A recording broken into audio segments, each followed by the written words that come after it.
This is the Volkswagen e-Golf, and if you need to replace the cabin air filter, you can do this for, I don't know, 5 minutes, something like that, maybe even faster.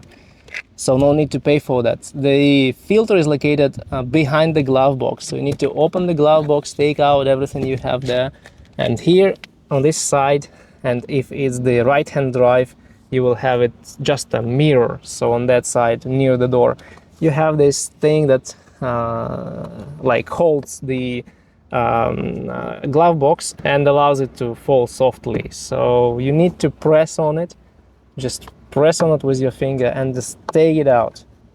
Take it out and keep it here, because if it runs away from you to the depth of that behind glove box compartment, you will then struggle to take it out.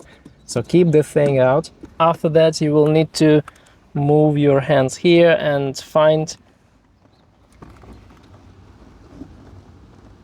the holders that still keep holding the glove box. You need to press them up.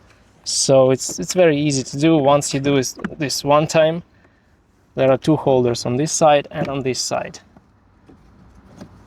So here are the hooks that hold the glove box, and you just need to move up the holders. That's all. So now your glove box moves down and you don't need to take it out all the way.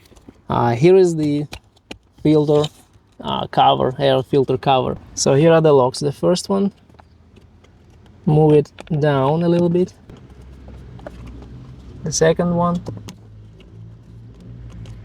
the third one. So your concern is the locks on the upper side.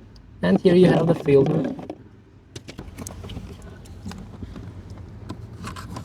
And take it out. That's actually pretty bad.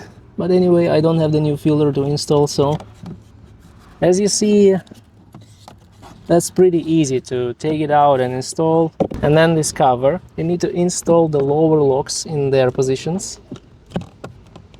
Now they are in position. And just click the upper locks in their place. That's all.